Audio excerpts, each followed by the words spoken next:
Namaskar. Welcome to Ek Samvad at Arunimankuran. Today we are in conversation with Mr. Neeraj Kumar about his anthology Thama Hua Akash. It's a pleasure and privilege to have you with us on Ek Samvad. Welcome to Ek Samvad and thank you so much for being here. Dhanyavad. Namaskar. A word about Arunimankuran. This is an initiative for positive social change through self-development. The goal is greater well-being and happiness for all. At Arunimankuran, we believe that each person is unique and special in some way, that each person can make an impact, and that is what we celebrate, and that's what inspires us every day. So welcome to Ek Samvad, and thank you so much for joining us.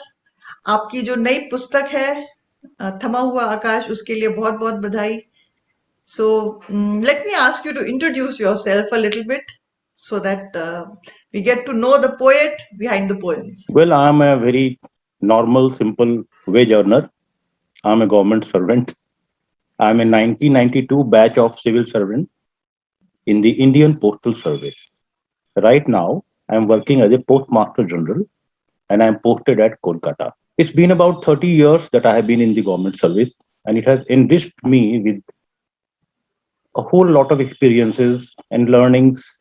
I've been able to see places, meet people of different kind.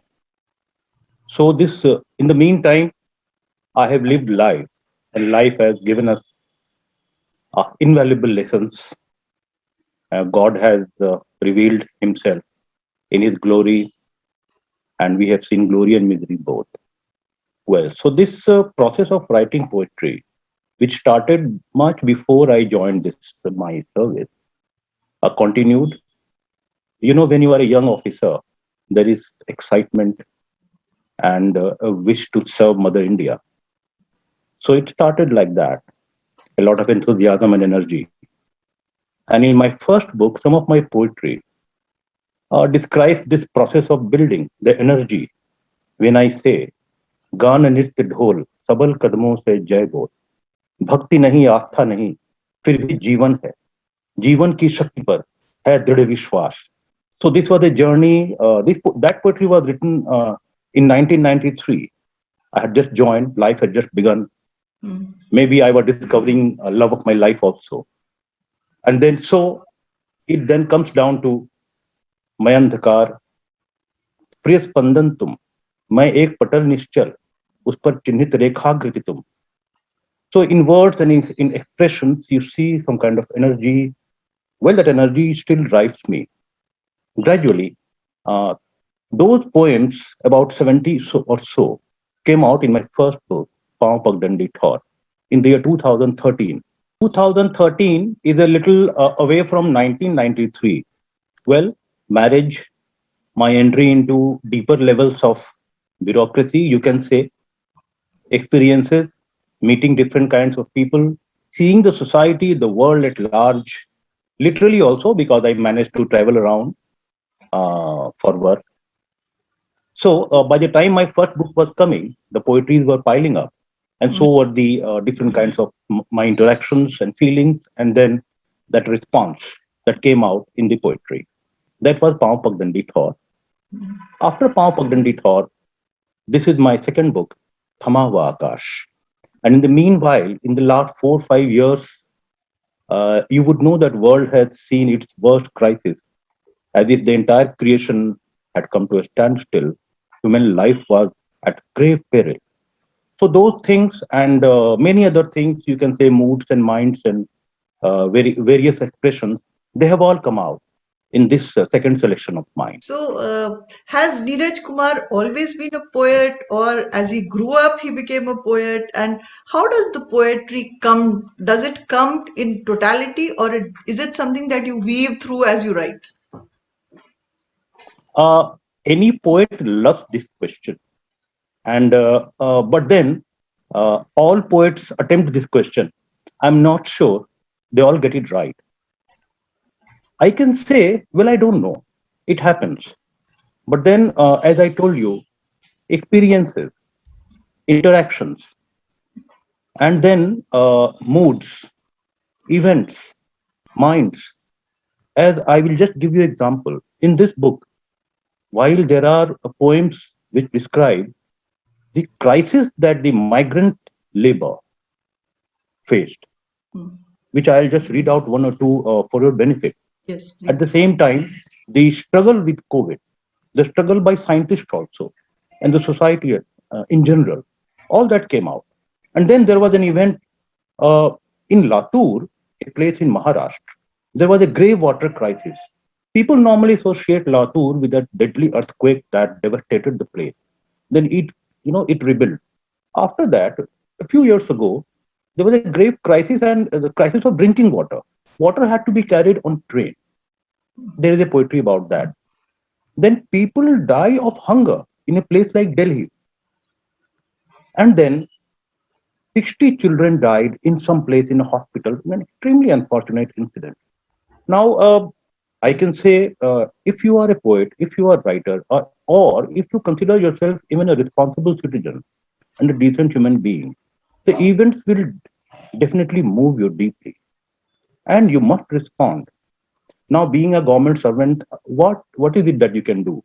You can work within your sphere to the best of your capacity, but then you need to express somehow. Well, this is how poetry comes.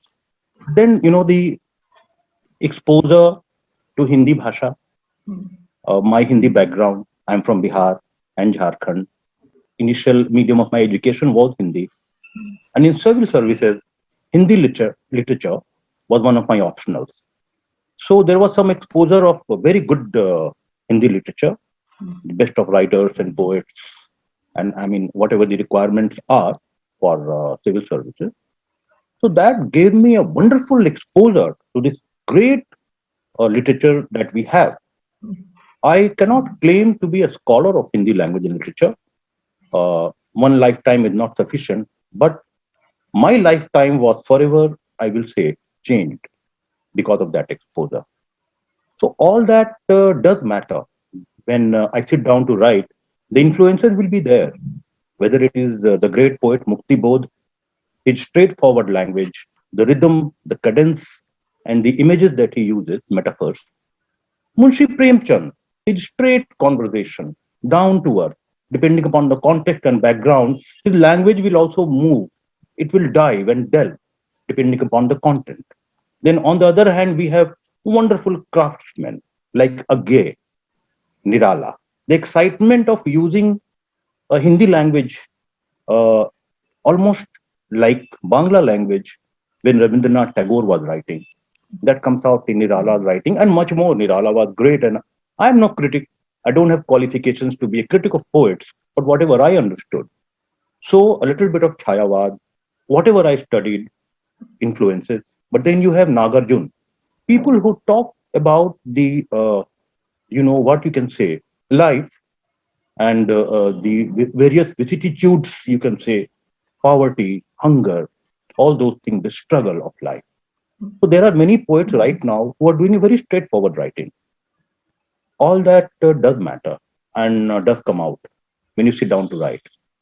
So I will talk about, Shramik. Hmm. Krishna मैं हिंदी में बता देता हूँ कृष्ण जब वृंदावन छोड़ के मथुरा भी छोड़ के द्वारका चले गए तब उनको वहां की बहुत याद आती थी वापस जाने की मथुरा भी गए थे तो उनको वृंदावन की याद आती थी तो इसी प्रकार से उत्तर भारत के श्रमिक को a north Indian migrant labour wants to go home and the way Krishna would have opened up his heart in front of his friend Uddhav वो माइग्रेंट लेबर भी क्या बोलता है मैं आपको थोड़ा सा Please. बताता हूँ मैंने इन कविताओं को खबरी कविताएं कहा है जिसमें कि खबरों पे प्रतिक्रिया होती है आपको हम बताते हैं मोहे बिरज बुलावहूं यहाँ ना ही बुझावहूं आप याद कीजिए लॉकडाउन हो गया बहुत ही सिवियर 2020 में सारे उपक्रम बंद हो गए रोजगार मिलना बंद हो गया तो यहाँ ना ही बुझा वही सुनसानी नगरी की छाह छोरी लल्लन की बाहें धरी माथ गठरी आप याद कीजिए उन इमेजेस को लल्लन की बाहें धरी माथ गठरी 100 कोस बता वही रात घोरी आपन घर जा वही जमुना तट जा वही मोहे बिरज बुला वही ये ड्राइव था। और हजारों लाखों श्रमिक चल दिए पैदल। उसके बाद का जो मार्मिक जो चित्र है, आप कैसे भूल सकते हैं? उजड़ा नीड़, उखड़ती भीड़, दबती भड़कती, भूखी तड़पती, जलती लहकती, पिसती दहकती, गूंगी है, कुछ नहीं कहती, बस अब सह नहीं सकती, बहुत हुआ, आसमान फट जाए, सामने से प्रलय भी हट जाए, बाजुओं में मुफलिसी की ताकत है, शिराओं में भूख का अमृत है, बेचैन धारा की है हुंकार, सागर सुखाने का धनु टंकार, सर्प सी फुफकार रही है, सहन शक्ति का कर्ज उतार रही है, भभकती भीड़। और उसके बाद वो भीड़ चल पड़ती है पैदल, अपन घर जा वहीं। उसकी भावना ये है। एक और कविता, चल रे चल, दुनिया है छल, बोझा खींचे, आंखें भींचे, तपती दोपहरिया में जलते नभ के नीचे, कांधे पे मुन्ना नन की पीछे, तू आंचल से आंखें पहुंचे, कोल तार का सफर, प्लीज रिमेंबर दीज दो लॉन्ग रोड्स, कहाँ है अंत, तब बोले माई गिरंट, चल रही लुगाई, चल रही तू चल, दुनिया बसाई, ले सब उजाड़, सब छोड़ छाड़ के चल, पैदल चल। और फिर क्या हुआ? अब रात हो रही, कितनी चिकनी रेल की पटरी, चल थोड़ा ताजादम हो जाते हैं, इस पटरी पर चैन से हम सब सो जाते हैं। Please remember, A train does come and rolls over the sleeping people, and that's it. तो ये खबरें हैं। फिर महामारी से महासमर, बीच में लग रहा था कि क्या होगा। सूक्ष्म से मानव का संग्राम, एक तरफ मायावी और धनुर्धर राम। क्षमा चाहता हूं, निराला की अगर छलक दिख रही है, पर वो कहां राजा भोज, लेकिन असर तो है। एक तरफ मायावी और धनुर्धर राम, आंदोलित सृष्टि सकल, समर घोर प्रतिपल, कठिन दंडरत मनुसंतति, अविरल प्रहार, श्वास श्वास संघर्ष, हाहाकार, वनस्पति औषधि शास्त्र विज्ञान, विश्वोद्धार सतत अनुष्ठान, नारायण रूपी नर, a man is the best creation, श्रेष्ठतम प्राण, रक्तिम देह, विकट विषबाण, ग्राम नगर कंपित, असुर हुंकार, मानव दल दुर्धर्ष, धनुष टंकार, यानी इंसान ने भी छोड़ा नहीं।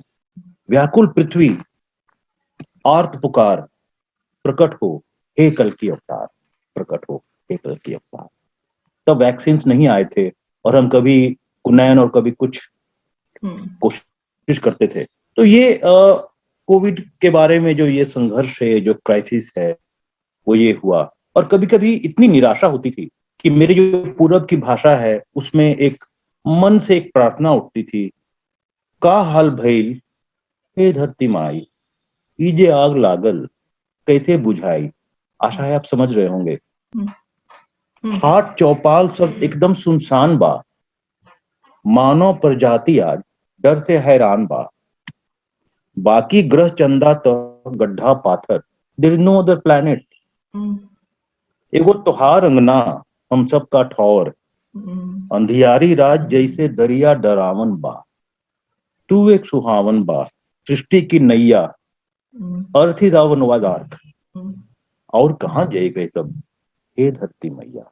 ब्यूटीफुल। तो इस तरह से घटनाओं पर जो है उस समय हम सब के मन में बड़ी व्यथा थी, बड़ी वेदना थी। Everybody were deeply exercise and this trauma, I have tried my bit, little bit, that I hope it comes out in some of these poetry. Wow. Then coming over to from event and from this news, खबरी कविताएं, जो कविताएं मुझे ज्यादा प्रिय हैं वो जो मन के भावों को निकालती है, क्योंकि मन से आप कहाँ जाएंगे।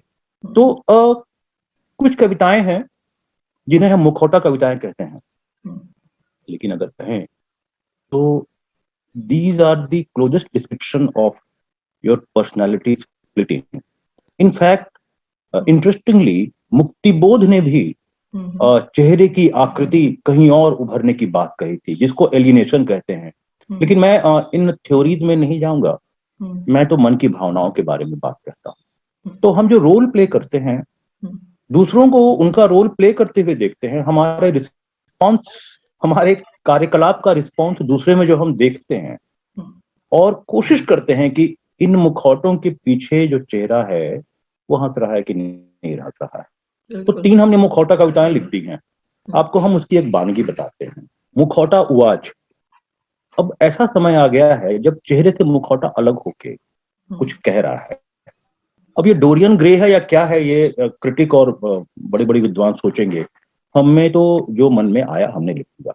मुखौटा थोड़ा नाराज है, क्यों है ऐसा मिजाज, बरसात के नाम पर उछाला है कीचड़, बदरंग होने की बात, बौछार की थैली में व्यंग की दाल भात, तुम्हारे मुख तुम समझते रहे जिसे विद्रूप, गरिमा की छांव से ढकी तुम्हारी धूप, तुम्हारा डरपोक अकेला मन, जब तुम्हारी प्यास बन, तुम भीड़ से घबराते थे, बना ली पगडंडी, तुम दौड़ से कतराते रहे, बनकर पंख था, तुम्हारी घुटी आवाज गूंजी, तब मैं ही जयशंख था, आईने से कितना डरे, अपने दुस्वप्नों में कितनी बार मरे, अपनी नजरों में कितनी बार गिरे, आज उसी आईने को हंसकर जो देखते हो, संभाल के रखो, अपने चेहरों से भी निजात मांगते हैं, थोड़ी राहत मांगते हैं मुखौटे, कभी कभी बारिश से हिफाजत मांगते हैं। Take care of your role in your images. और अब फिर क्या हुआ, मुखौटे यकायक गलने लगे।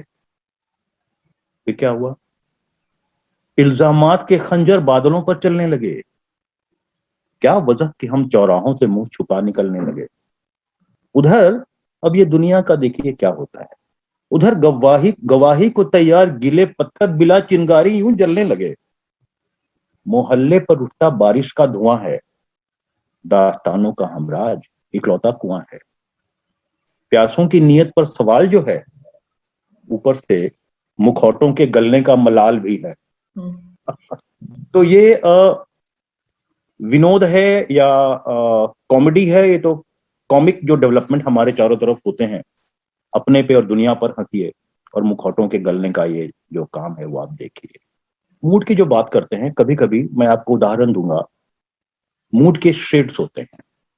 तो वही दिन कभी चमकता हुआ लगता है, और उसमें जो बात निकल के आती है, उसमें हमारा जो गुजरा हुआ जीवन है, हमारा बचपन है, वो इमेजेस कैसे निकल के आते हैं, वो अभी आपको हम बताते हैं। और हम जिन स्कूलों में पढ़ते थे, आपको याद होगा, जाड़े के दिनों में हमारी टीचर धूप में जो है बुनाई भी कर रही हैं और बच्चों पे नजर भी रखती थी।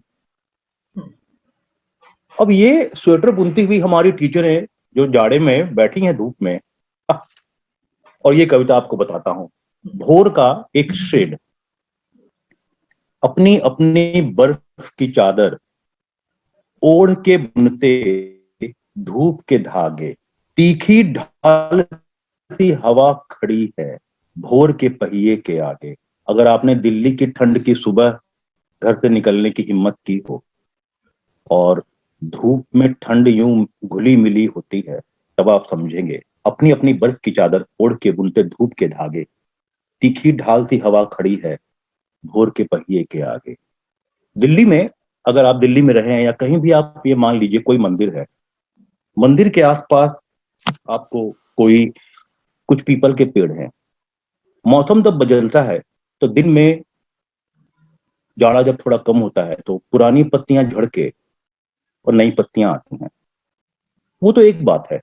और दूसरी बात यह है कि मंदिर में, खास तौर से उस मंदिर की खासियत मैंने देखी थी, बेघरों का जमावड़ा रहता था, और पुण्यार्थी कभी कभी आते थे, कोई उन्हें शॉल दे गया, कोई उन्हें कपड़ा दे गया, तो उस पर जो है साईं मंदिर के गिर्द बैठे बुजुर्ग पीपल,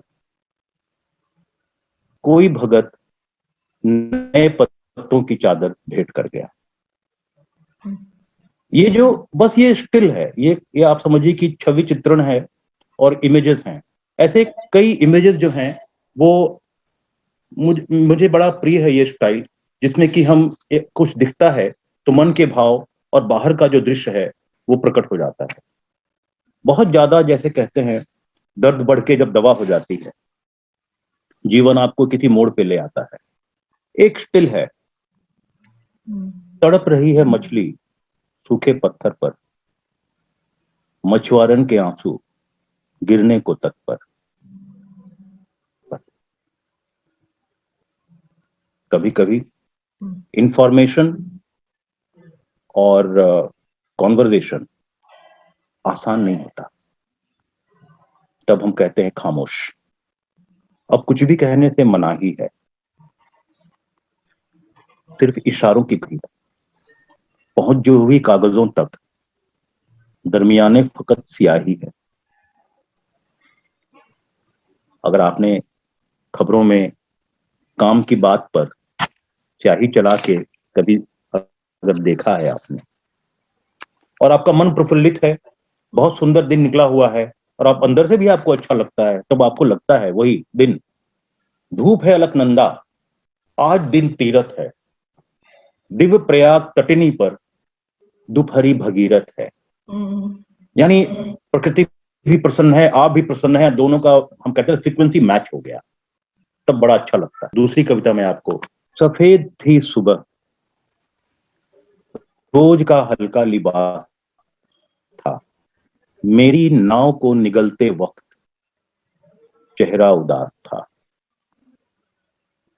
मंडराता रहा एक ही एहसास, जब डूब रहे थे बुझ गई थी प्यास। ये भोर जो है कहर की भोर हो जाती है, प्रलय की भोर हो जाती है। जब भोर जो है, जब जो कहते हैं रवि ठाकुर की जो पंक्ति है, जे राते मोर दुआर गुली भांगलो झोरे, जानी ना कि तुमी एले आमार घोरे। जिस रात हमारा घर ढहा क्या तुम भी खड़े थे वहां, ऐसी ही कुछ पंक्ति है। तो जब किसी की आशाओं की नौका जब डूबती है तो उसे भोर ऐसी लगती है कि भोर ही वो दरिया है जो मुंह खोल के आपकी जिंदगी के नाव को निकल जाती है।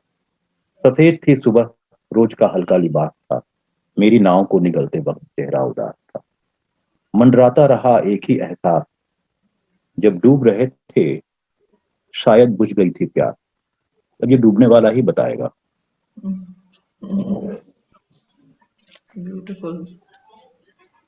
ये जो एक पोएट की जो संवेदना जिसको हम बोल सकते हैं, actually to feel something so intensely that आपको लिखना पड़ता है वो। तो जब आप लिखते हैं तो व्हाट इज इट लाइक, कोई पर्टिकुलर टाइम है, what is your process of writing so to say? Process ये है कि अब मैं ये नहीं कहूंगा कि ये छींक के समान है कि आ गई तो आप लिख देंगे, ऐसा नहीं कह सकते। अगर ऐसा है भी तो कभी कभी ऐसा होता है कि तलब लगती है और आपको लिखना होता है, कभी कभी ट्रिगर होता है, और कभी कभी like a mild pain it lingers. कुछ चीज होती है जो कहीं सुई अटक जाती है, कभी किसी एक लाइन पर या किसी एक बात पर, फिर आप बैठते हैं तो बाकी लाइनें जो है वो आपकी हेल्प करने के लिए खुद ब खुद आ जाती है, वो सबसे अच्छी लिखाई होती है। कभी जरा सी आपको मेहनत करनी होती है, लेकिन मैं कहूंगा सबसे ज्यादा आनंद उसमें आता है जहां लाइनें खुद ब खुद एक दूसरे के पीछे चली आती हैं, जैसे कि एक को खींचा तो सारी की सारी जो है वो जमा हो जाती है। बहुत कुछ जो है वो ट्रिगर की बात है, एक्सटर्नल ट्रिगर, कहीं कुछ हुआ, जैसे भी मैंने आपको बताया, तो आपको बहुत बुरा लगता है और आप कुछ लिखना चाहते हैं और आप लिखते हैं। एक ये हुआ, कुछ हुआ कि कुछ बात हो जाती है और आपको पता भी नहीं चलता और आप लिख बैठते हैं। जैसे अब रात और दिन का जो ये समय है, इसमें जो आपके जो पर्सनल ट्रॉमास होते हैं, जीवन में बहुत कुछ होता है, समाज और दुनिया बहुत तरीके से चलती है। तो जैसे आपको मैं एक उदाहरण देना चाहता हूँ, भोर की बात हम कर रहे थे, तो यहाँ रात जो है वो मरहम का काम कर रही है, ऐसा भी होता है, और आपको भोर से घबराहट होती है। रोज लील जाती है दिन की धारा रात के टापू को, और आज फिर वही हुआ है। अब इसे हम क्या कहेंगे? जीवन में हम सबको थोड़ी बहुत एंजाइटी या डिप्रेशन, इन चीजों से गुजरना पड़ता है। तो लोग तरह तरह से इन चीजों से डील करते हैं। कविताई उससे डील करने का जरिया है कि नहीं है हम कह नहीं सकते, लेकिन लिंक तो है, रिलेशन तो है। तो रोज लील जाती है दिन की धारा रात के टापू को, और आज फिर वही हुआ है। रोज नए घावों पर थी जो रात पुरानी मरहम, रोज रात की थपकी पर गीले तकिए पर सो जाते हैं। रोज सिकुड़ती है रात की मखमल, कभी कभी रात पूरी नहीं पड़ती है, आप यहां खींचते हैं वहां खींचते हैं, कहीं ना कहीं से घुटना निकल ही आता है। रोज सिकुड़ती है रात की मखमल, रोज निगलता है राहत को कोलाहल। सपने में भी जो दिखता है सपना ही लगता है। जब ऐसा लगने लगे तब आप समझ जाइए कि सपने में भी सपना लग रहा है, फिर तो गया। कागज की उस नाव को भी भोर डुबा देती है, रोज धड़कती है छाती जब कोयल गाती है। अब ऐसा होने लगे तो आपको लगेगा मामला संगीन है, पर ये जीवन है। और कभी कभी जिसे लोग कहते हैं घनीभूत वेदना, when the sorrow crystallizes, पता नहीं ये ट्रांसलेशन कैसा है, ये हो जाता है। तो आप जिसको बोलते हैं क्लचिंग द स्ट्रॉ, आप कभी कभी किसी प्रतिमान को पकड़ लेते हैं और कहते हैं जल रे जल मेरे दीपक जल, एक तरफ अंधियारा जग तू सबसे अलग, टिम टिम कर जल, उमड़ा है रे कोलाहल चुप चुप तू जल, तेरी लौ में गजब आग है, 100 रातों की एक जाग है, छोड़िए डर संकोच और लहरा कर जल। अब हम ये अपने को दिलासा दे रहे हैं या कोई पुरानी बात है, कोई बिछड़ा हुआ है, वो उसको याद कर रहे हैं। ये तो आईना है, अपने अपने जीवन को देखिए। छोड़िए डर संकोच और लहरा कर जल, ओढ़ तेरी रोशनियां सोए गोरू डांगर इस बथान में। अब इन शब्दों को थोड़ा बताना पड़ेगा। आप ये मान लीजिए कि झोपड़िया है, साधारण सा घर है, पीछे आंगन में शेड में गाय बकरी बंधे हुए हैं, वहां भी कोने में कहीं ढिबरी या लालटेन जल रहा है और लोग सो रहे हैं, और झोपड़िया पर जो फूस खप्पर है उधर से आसमान दिख रहा है।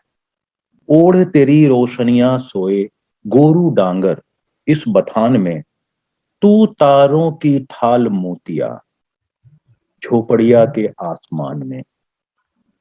तुझमें हिम्मत की लौ है, चुप है माटी, आंसू की बूंदें 100 हैं, इस आंगन का तू चराग है, तेरी लौ में अजब आग है, इस गुमान से जल जल रे जल मेरे दीपक जल।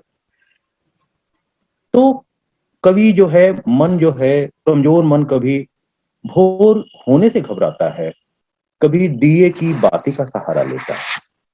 तो मन की मर्यादाएं हैं, मूड्स हैं, और ये सब बस चलता रहता है।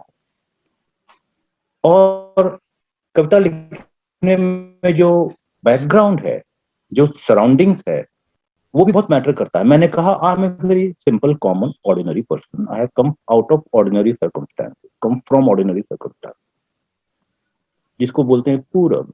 तो पूरब की हिंदी जो है, उसकी झलक, जो साधारण घर में जो रहना होता है उसकी झलक मैं आपको बताता हूँ। जैसे विरह, विरह तो होगा, अगर श्रमिक चला जाएगा तो घर में उसके गांव में तो विरह ही बचेगा। आज भादो बही बयार, शहद में लिपटी भोर उजास, उजास यानी भोर में इल्यूमिनेशन है। आज भादो बही बयार, शहद में लिपटी भोर उजास, बदरिया कारी आंखें चढ़ावे, का लागे तो है नागवार। तो बदरी आई, हवा बही, लेकिन जब बारिश होता है तो देखिए, अब सांझ की बात है, गनवा बदरा ले सांझ अंधियार भइल, झरोखा जे खुल्लल रे मनवा, एक तनी पड़ल बरसात जे कंठवा से फुटल रे गनवा। आप समझ गए, बारिश की बूंदें पड़ी और कंठ से गाना फूटा, जो रुखा खुल गया, और कहीं कुछ हिलने सा लगा, जो स्टिलनेस है वो चेंज हुआ, कुछ हिला, कहीं अंदर कुछ। अब लेकिन जो प्रैक्टिकलिटी है वो देखिए कि बारिश आई तो सबसे पहला हमारा रिएक्शन क्या होता है? आंगन में कपड़े हैं, क्योंकि हमने तो बचपन से देखा है, बारिश आई तो कोई कभी कहाँ रहता है, सब दौड़ते हैं आंगन से कपड़े।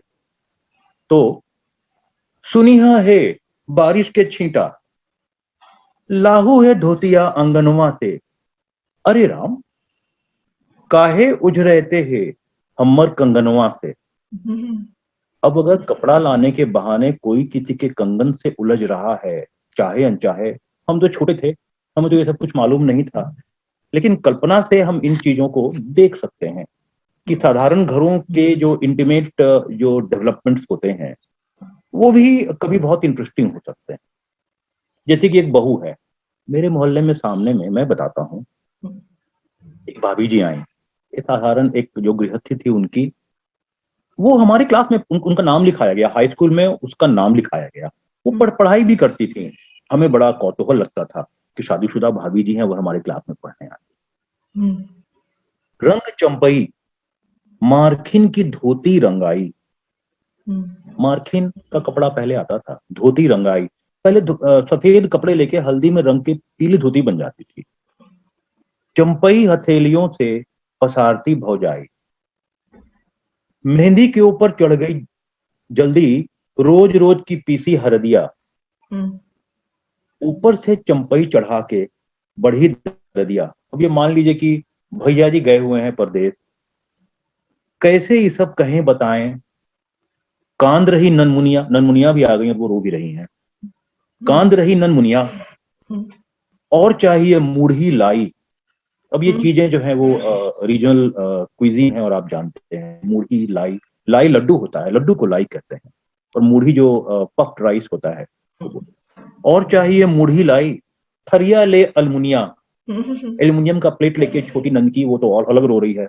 अब ये बेचारी मेघदूत जैसा कुछ कहाँ से शकुंतला की तरह बेचारी करें। तो कैसे ये सब कहें बताएं, कांद रही ननमुनिया, और चाहिए मूढ़ी लाई, थरिया ले अलमुनिया, जोरे धूप यानी जाओ धूप, जोरे धूप सिहरावन वाली, ना समझे न बूझे, ताके मुंडेर से जिसको ढूंढे, दूर तलक ना सूझे। और अब सिचुएशन देखिए, अम्मा जी की बढ़िया सुख है, बाबूजी बैठे हैं भूखे, ऊपर से भुनकर पिसेगी धनिया, देख ले कागा दुनिया मेरी, रोते रोते सोई पड़ी ननमुनिया। लवली। ये जीवन चलता रहता है अपने प्रपंचों में और अपने विविध मंचों से, यही सब है। Such a vivid description it is, you know, you can almost visualize the thing happening. It's just like a painting, I think.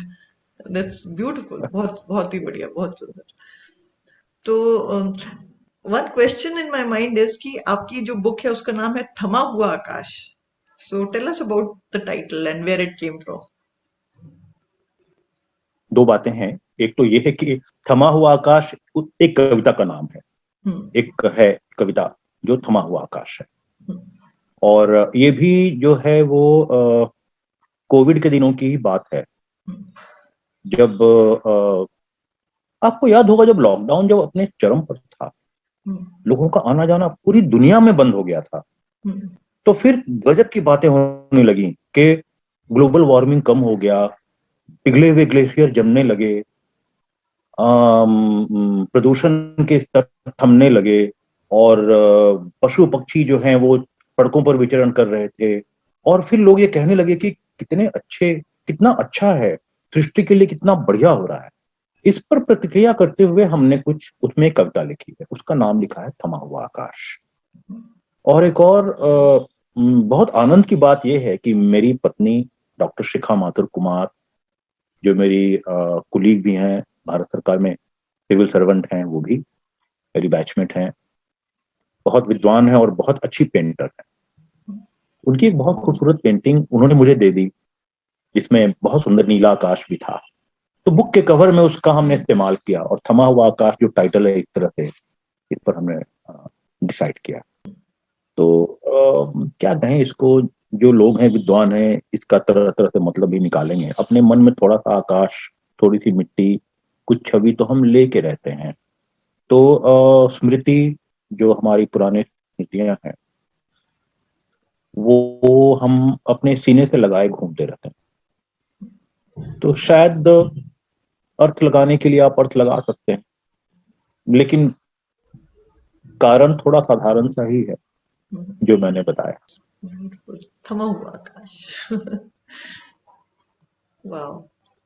तो जैसे आप, इतनी सारी पोएम्स आपकी ऑलरेडी छप भी चुकी हैं और आई एम श्योर आने वाली भी हैं in the future. Every time you write a poem, once you conclude, जब वो पूरी हो जाती है, तो how do you feel about it? What is that emotion which you feel once it's done? बहुत अच्छा लगता है। और दोनों बातें हैं। एक तो एक ये लगता है कि कविता लिखना एक बात है, कविता लिखने में एक क्रिएटिव सेटिस्फैक्शन है। कविताओं को जमा करके, उनको इकट्ठा करके और प्रकाशन के लिए जो एक मेहनत है, उसमें एक वो तो लगता ही है कि अब ये एक उपक्रम है, एक एक उद्यम है जो करना है। और लेकिन जब उनका संकलन हो जाता है और ऐसा लगता है कि किताब आने वाला है, तो उसकी उस आनंद का हम कैसे वर्णन कर सकते हैं। वो तो बहुत ही आनंद की बात है। और ऐसा लगता है कि जो भी है मेरे बहे हुए लहू का एक एक कतरा है, जो कविता के रूप में आपको जब मैं दिखाता हूँ अपनी वेदनाओं को, दुनिया की वेदनाओं को, दुनिया के संतरास को। और ऐसा नहीं कि मेरी बात है, दुनिया की बात है। जैसे मैं आपको एक छोटी सी ये बता दूं कि जैसे हम जब मिथकों का इस्तेमाल करते हैं, मिथकों में मैंने आपको बताया कि कृष्ण द्वारिका चले गए, पहले मथुरा गए फिर द्वारिका चले गए, वो छोड़कर जाते गए और पीछे अपने लिए बहुत विरह छोड़ गए। और एक जो गोवर्धन पर्वत उठाने का एक प्रसंग है, लेकिन आपको कभी ये लगा कि कृष्ण भगवान का चमत्कार ये था कि उन्होंने गोवर्धन पर्वत को वो उंगली से सिर्फ छू रहे थे, और जितने गोप गोपी हैं मैंने चित्रों में देखा वो अपने अपने डंडों से गोवर्धन पर्वत को उठा रहे थे। तो कृष्ण ने ये किया। ये जो अब कहने वाले बोलेंगे ये लीडरशिप है या मैनेजमेंट है या इंस्पिरेशन है, उन्होंने कुछ नहीं किया मेरे ख्याल से। उन्होंने लोगों में ये शक्ति और भावना जगा दी कि गोवर्धन पर्वत वो उठा रहे हैं। तो मैंने लिखा है गणतंत्र दिवस पर हसरते अवाम के सीने में धड़कता है वृंदावन, आज जमुना किनारे जनतंत्र का मधुबन। हर गोप गोपी ने मिल के उठा लिया जमहूरियत का गोवर्धन। जश्न महफिल में सज रही अदना इंसान औकात की अहमियत, मुल्क की रहनुमाई में आज मगरूर है आम शख्सियत। ये आम शख्सियत को हमेशा याद रखना चाहिए कि गोवर्धन पर्वत हर एक ने उठा रखा है। तो ये सब जो चीजें जो मिल के आती हैं, कविता बनती है और संकलन बनता है, बुक निकलता है, तो वाकई प्रसन्नता तो होती है। बुक निकलने मात्र से प्रसन्नता होती है, उसके बाद का उसका प्रसार प्रसार हो उस पर ज्यादा ध्यान नहीं जाता। तो अच्छा है कि इस बार अमेजन में वगैरह में है, तो जो जिन्हें रुचि है वो ले लें, कोई बात नहीं। लेकिन यही है ज्यादा आनंद, लेकिन मैं कहता हूँ लिखने में ज्यादा आनंद है। तो आपकी जो अभी जो पोएम्स इस बुक में है, उसमें से जो, it's very difficult to choose I am sure, but something that you would like to share as your favourite piece में भी, जो आपके लिए एक स्पेशल प्लेस है जिस पोएम की, please share that with us. मैंने बहुत सारी कविताएं आपसे शेयर की हैं, और और यही कहूंगा कि सारे की सारे मुझे बहुत प्रिय हैं। सारे मेरे लहू का कतरा तुम हैं। और एक जो मैं बस बहुत सामान्य सा एक जो संदेश है वो मैं देना ये चाहता हूँ। कविता का नाम है जीते रहो।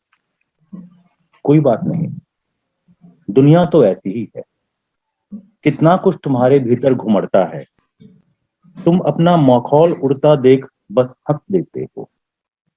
उनकी बात तो कुछ और है, यारों का हुजूम, ठहाके, इशारे, तुम वहां हो ही नहीं। कोई बात नहीं, ये खोखले पुतले हैं, इनका वजूद मुलम्मा भर है। ये बाजियां, बोलियां, जीत हार, ये तालियां, ये दौड़, सब खुशगवार, सब नकली हैं। मत आओ भुलावे में, मदारियों के छलावे में। घातक है उपलब्धि का जहर, बहने दो जीवन की धीमी लहर। हर सांस खूबसूरत है, तसल्ली से लो। जिंदगी का खेल अपनी शर्तों पर खेलो, जीते रहो। ब्यूटीफुल, बहुत बहुत ही सुंदर. What a beautiful thank you. collection of poems, and thank you so much for sharing